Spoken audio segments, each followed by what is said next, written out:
You're listening to the Comic Crusaders Podcast. I am your host, Al Mega, CEO of Comic Crusaders and Undercover Capes. In this show, I'm sitting down with creators from all walks of life to talk about inspiration, process, the lessons they've learned, and a whole lot more.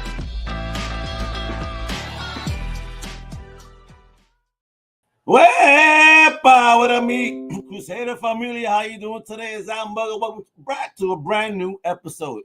And today we're rocking, baby, the house of a legendary creator. All right. And this time he's returning to the show solo. That's right. He's ready to spill the tea on his latest thrilling comic book project. It is called Gargoyles, Demona from Dynamite Comics. Yeah, baby. I think you heard right. We're going to be diving deep into the stone cold heart of Demona, exploring Greg's epic creative journey, and dropping golden nuggets of wisdom for you aspiring creators out there. So get ready with those gargoyle wings flapping and your claws ready, because it's time to get down with the one, the only, the legendary, the big boss himself, Mr. Greg Weisman. How you doing? I'm good. How are you, Al? I'm doing fantastic. Thank you for coming back. Solo this time. Big salute to the homie Nate last time you were on. Mm-hmm. So yeah, man, welcome, man. So you've been keeping busy since then, huh? I try to keep busy.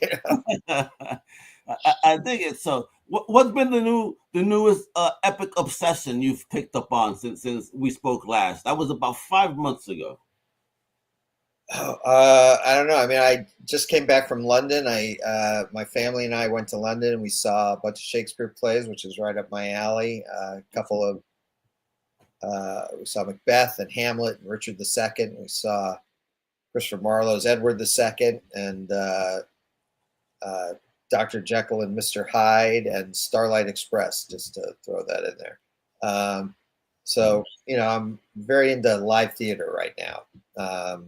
Just saw a really interesting production of Jane Eyre in Pasadena. And so I guess I'm on a live theater kick right now. I dig it, man. And what sparked it? Do you remember the moment that sparked that obsession that you're like, all right, I'm kind of digging this?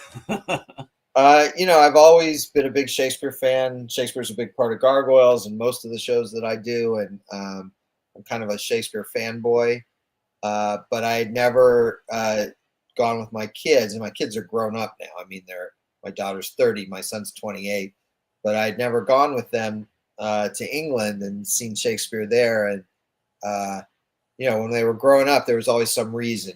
They had summer camp, or I didn't have the money, or that kind of thing. And it's starting to get to the point where they've all got their own lives. I don't know who gave them permission for that, but they've got their own lives. Grow up. And this was sort of like, okay, this is kind of a now or never kind of thing. I was on a Zoom call with Brad Graber over at Powerhouse Animation, and he was going. We didn't end up going at the same time, but he went the week before me, and it just sort of inspired me to sort of go, it's time to do this. So we went. But both my kids are married. Their husbands weren't able to come, but which is too bad because I like them a lot. But it was sort of nice to just have me and my wife and my kids. It was sort of man, absolutely. I'm sure. No hate on the son-in-laws. Right. No shade. All right. So let me ask you, what's the first thing you do when then you kick off a new comic book project? Other than that victory dance that you stay busy. This one is a little unique because Frank Parr, who is penciling and inking the book, he and I were co-showrunners, co-producers on the original Gargoyles television series. Oh, wow. So cool. Frank contacted me and said, hey, I know you're doing these Gargoyles comics for Dynamite. I got this idea to do a story about Demona during that 1,000 years that she was alone. And I said, well, that's great. That fits in with some of the things that Dynamite's been asking me about. And so he and I sat down and I have this long, like 400 plus page timeline of what happened in the Gargoyles universe. And there's certain tentpoles. I'm not saying I've written the stories in advance or anything like that, but there's certain things like, I know this happened this year. I know this happened this year.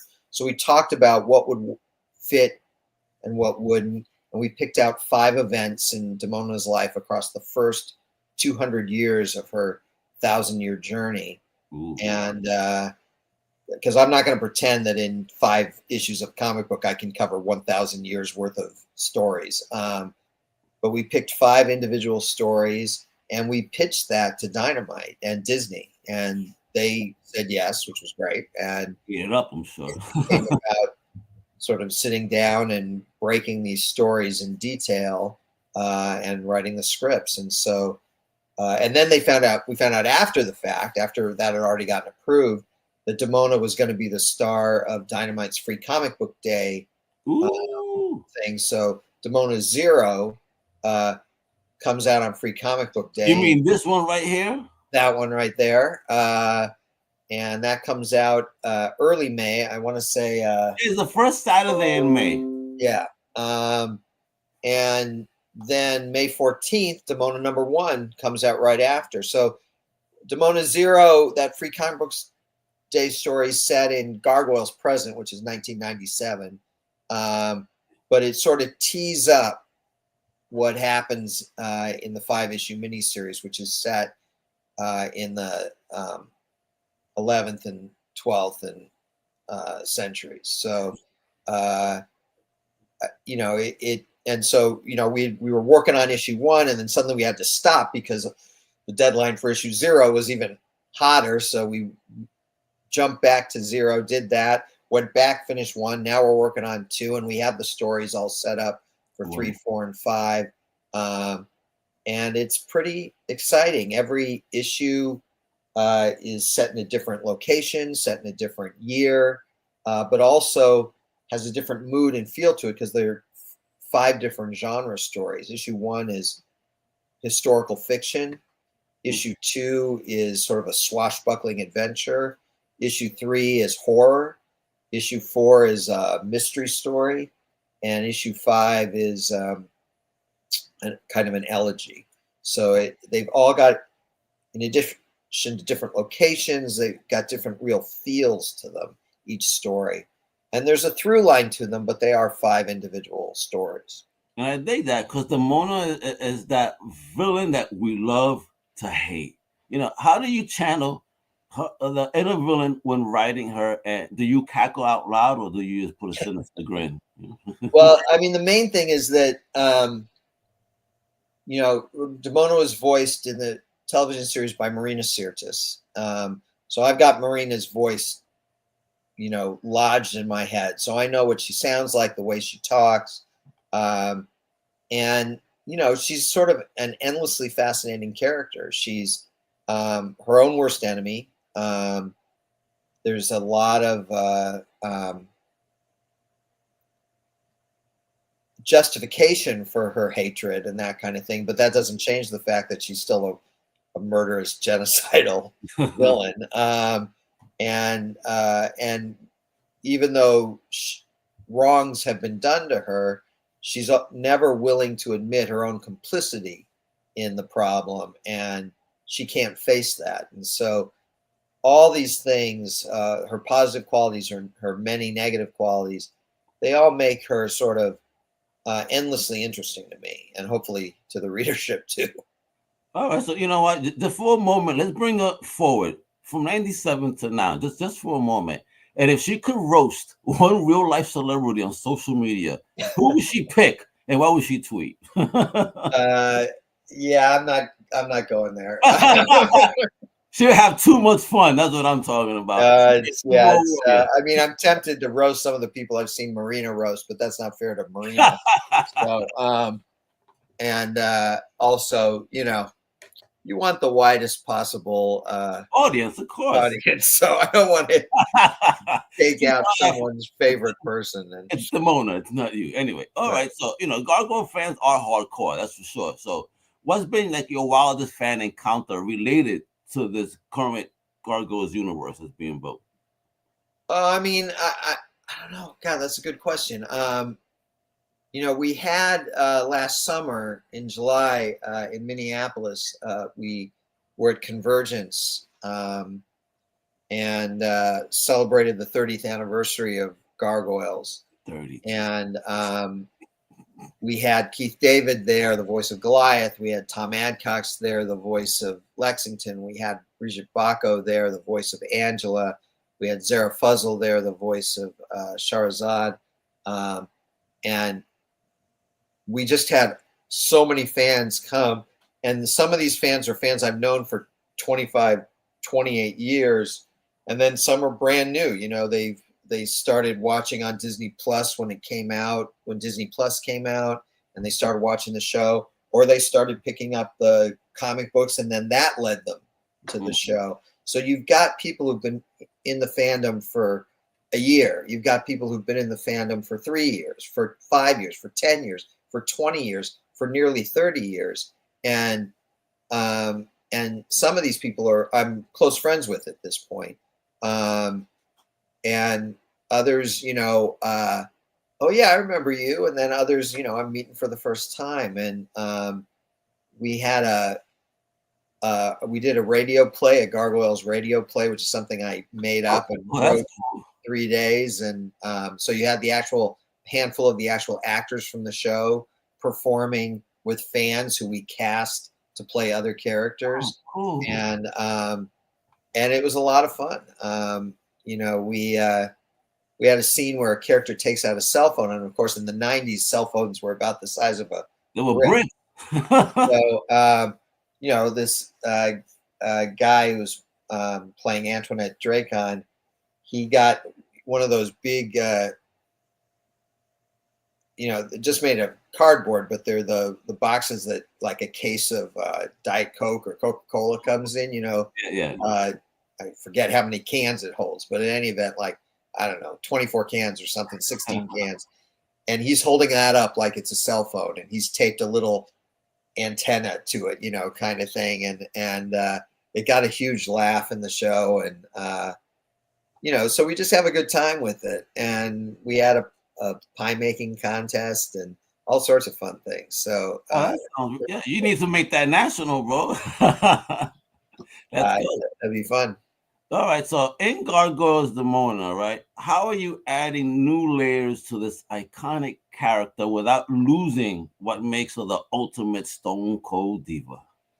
Well, I mean, again, we're meeting Demona at a earlier stage. So, you know, it's not 1997. It's not even 1994. We're seeing her back in 1093 or 1108, you know, kind of thing.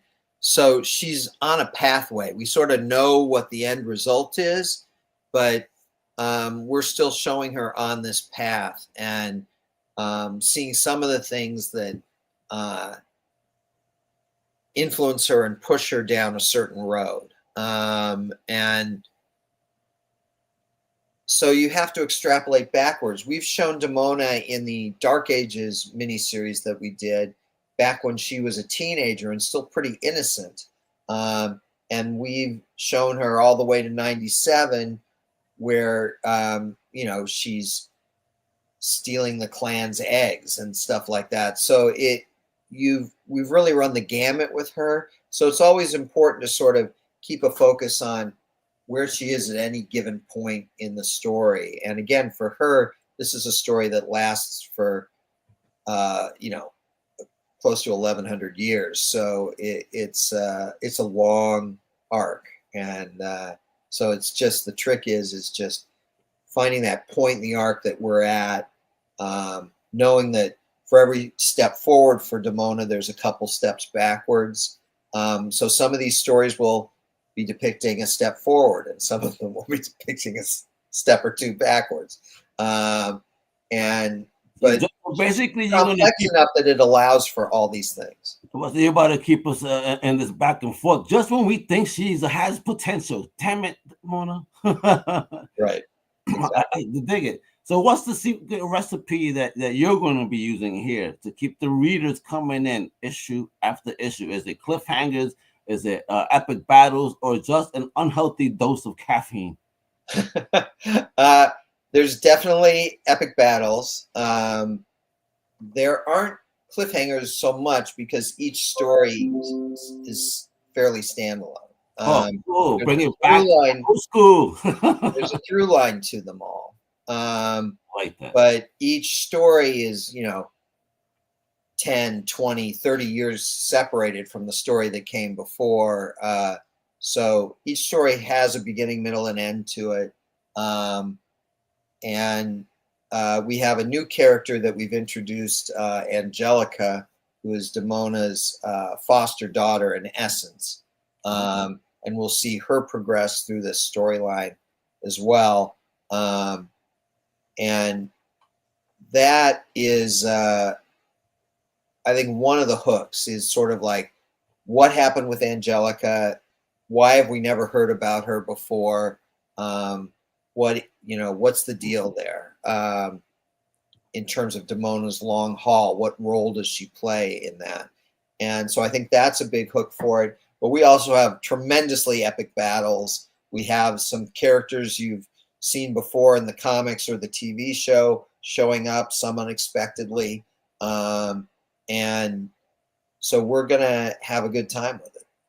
So how much fun do you have, though, and really building so many layers for these characters and these new complexities that you keep throwing into their lives? I mean, do you like just being a master of disaster? I'm having a lot of fun. I always have fun when I'm working on Gargoyles. I also don't want to make it sound like it's all in the past. I'm still working on this thing as we speak. So, Frank and I are still in the midst of it.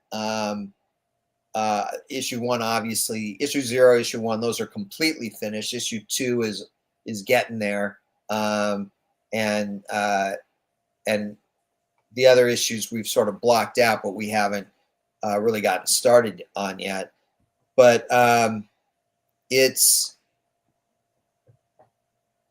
I just love playing in this world, and when it's working, and I feel like this miniseries really is, it just feels right. And it almost feels less like I'm writing these stories and more like I'm tapping into the actual Gargoyles universe in some parallel dimension. My man is tethered. He goes into that chair and tethers himself in. Right. So that just makes it fun for me.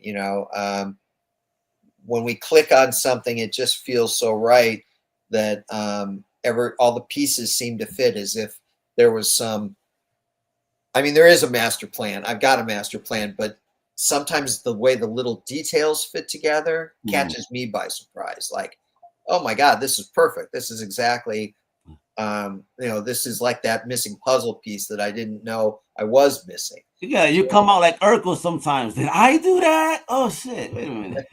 I dig it. I'm pretty sure you get excited too when you get artwork like this. I mean, look at that beautiful cover. What? Yeah. Big dog. It's fantastic. And Frank's work is on the interior of the book. He also did covers as well.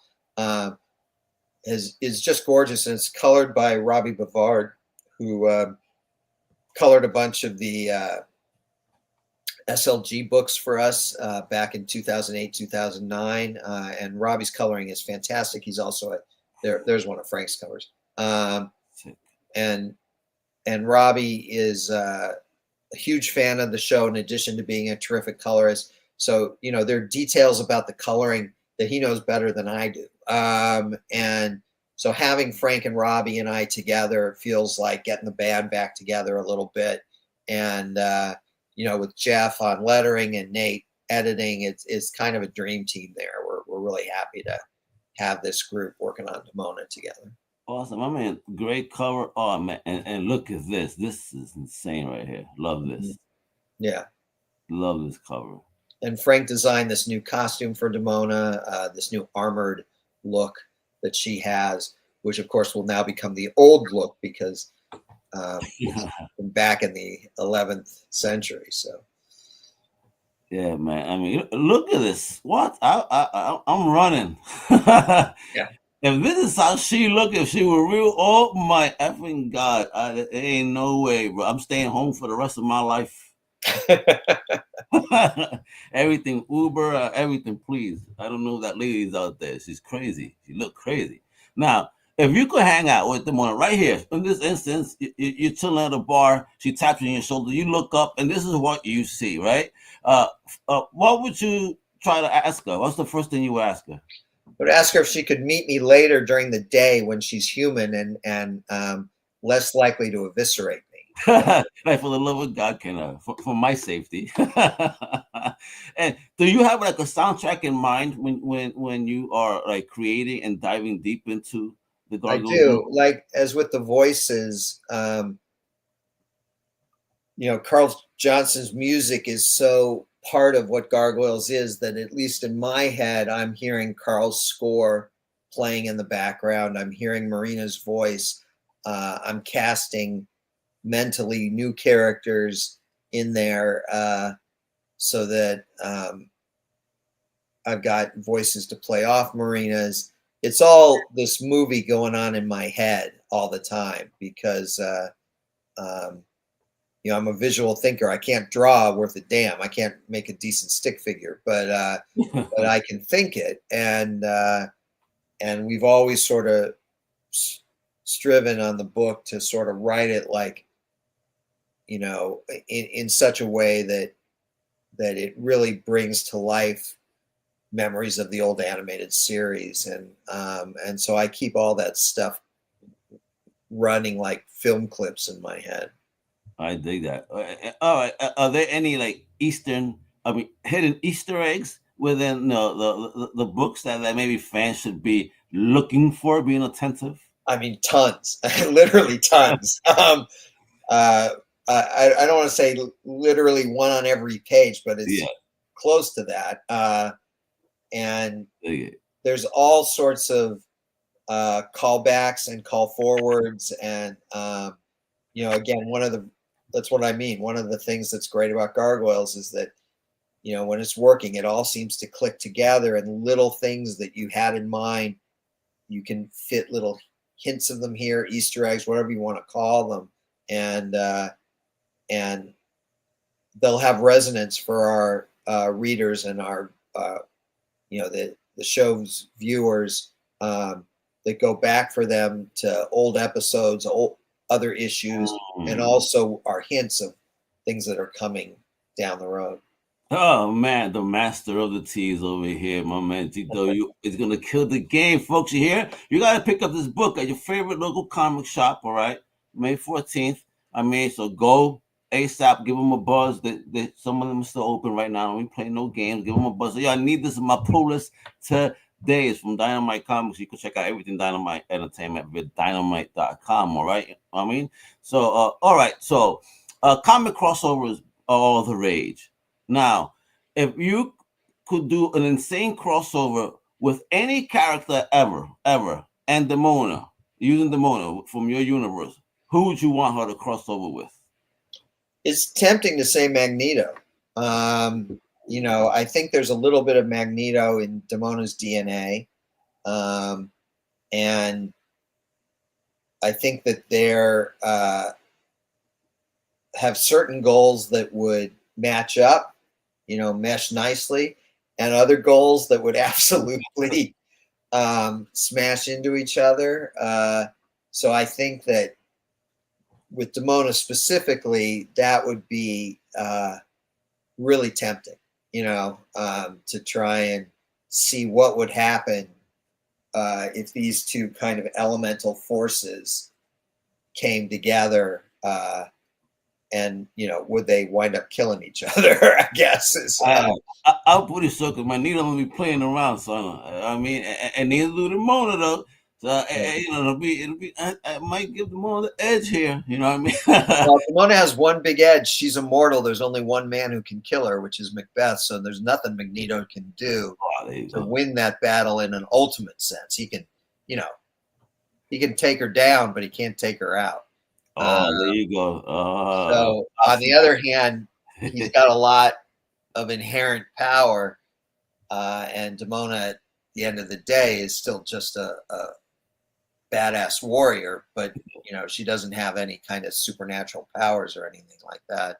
So I don't know. I think they'd be pretty evenly matched. It'd be, like I said, it would be interesting to see them cooperate, and then interesting to watch as that inevitably fell apart. I think it would be fantastic. I think that this is the team up no one ever could have expected. Gargoyles, X-Men type of team up, and have the baddies with the baddies, the goodies with the goodies, and go from there. That would be a lot of fun.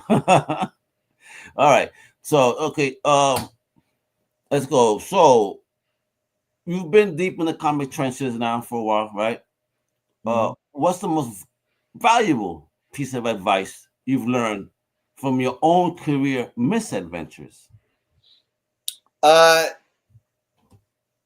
mean, I think that one of the things that I had to sort of I started in comic books, then I moved into television, and then I moved back into comic books on and off. And I think one of the things that I had to sort of remind myself is that they really are two different mediums, that it's not just about me taking a animation script style, breaking the 3 acts into 3 issues, and it just boom, boom, boom sort of wrote. You really want to take advantage of the medium that you're in.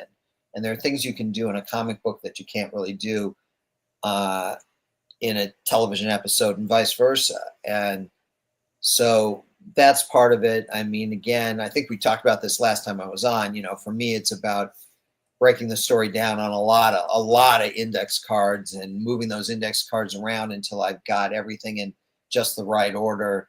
All the ideas that I want to get across. Sometimes you wind up going, well, this one's a great idea, but boy, I've only got 22 pages or 24 pages, and and something's got to go. So you sort of save that idea. You don't throw it away. You just sort of say, it's not going to fit here. So let me take those cards out, write the idea down somewhere else so that I've got it for later. That's the always biggest challenge for me, is that there's only so much you can fit in any given issue. Same was true with any given episode. But I would say that,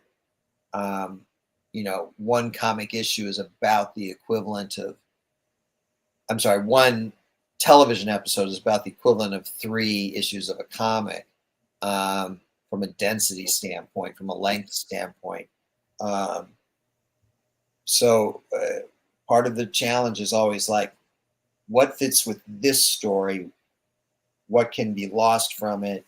And not lost in a big ultimate sense, like, well, that's out, but just sort of like, okay, these are beats we'll save for some other day.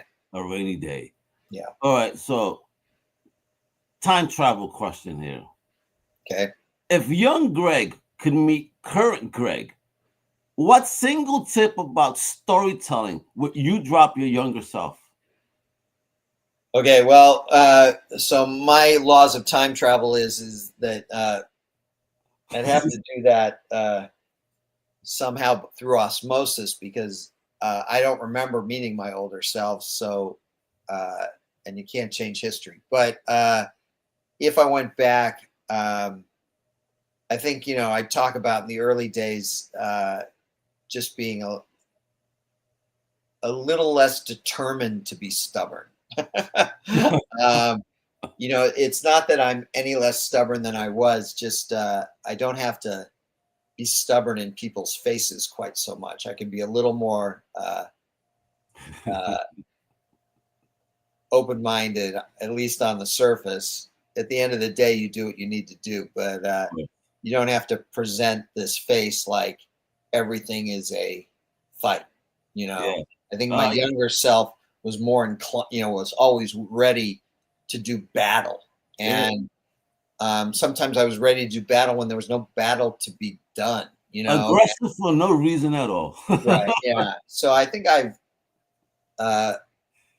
some of my friends will be laughing at this, but I think I've mellowed over the years. And I think it would have done me well to have mellowed a little bit earlier. There you go, man. But, it all worked out, so I'm good. All right. So I have 2 more questions here. I wanted to finish this sentence. After reading Gargoyles Demona, fans will immediately... Well, my answer, I think, is be reaching for a box of tissues. It'll be crying, folks. But I hate to say that because it's a spoiler. But yeah, the ending isn't. The ending is, shall we say, bittersweet at best. So I guess that's the answer to your sentence. That's there you go. You're immediately gonna get a box of tissues. I would put a brand there, but you gotta sponsor us first, all right? All right. Are you making any appearances anytime soon this year? Any plans so we could get some signatures, pick up some of these copies? You know, free comic book day coming. You're gonna be anywhere? What's popping? I am gonna be somewhere for free comic book day, and I don't know exactly where because they own a few stores and I don't know which store I'm going to be appearing on. So that I'll have to put a pin in. But I will be at Fan Expo Chicago in August. And right now that's the only con I'm scheduled for, but I'm hoping to book a few more. I'd love a few more invitations to other cons. If someone out there is listening to the show and are like, oh yeah, I'd like to get Greg at my con, please feel free to invite me. I'd like to. You heard showrunners, if y'all tuned in, that's the man right there. Come on, you know you want him at the con. He's definitely going to be pulling a lot of fans for sure, because this is a Gargoyle. This is legend. 30 plus years, my gosh. Man, made me feel old when you threw that number out there earlier. I said, oh my effing God, 30. Jeez. It's true, and I don't feel old at all. But I definitely will be at Fan Expo Chicago in August. Excellent. I dig it. Folks, if you want to know exactly what shop he's going to be at for Free Comic Book Day, please follow him on X. I'm sure he'll announce it there. Greg _Weisman, all right? And, of course, you could pick up your copy of Gargoyles Demona, first number 0 of Free Comic Book Day, which is the first Saturday of May. But immediately while you're at the shop, make sure you add Gargoyles Demona number 1 to the pull list. All right, you want the whole series, not just number 1, and get all the covers and everything. All right, I'm pretty sure these artists are going to be traveling too. You're going to want them signatures and all those beautiful covers. All right, check out everything Dynamite Entertainment at dynamite.com. You know, they have a whole bunch of stuff within the Gargoyles universe. If you guys are not even aware of this, it's time for you to know. And for those that know, this is the next one on the radar for you. So, Greg, thank you so much for your time. I do appreciate it. To all my Crusaders out there, I see y'all lurking and staying quiet. I appreciate y'all for tuning in.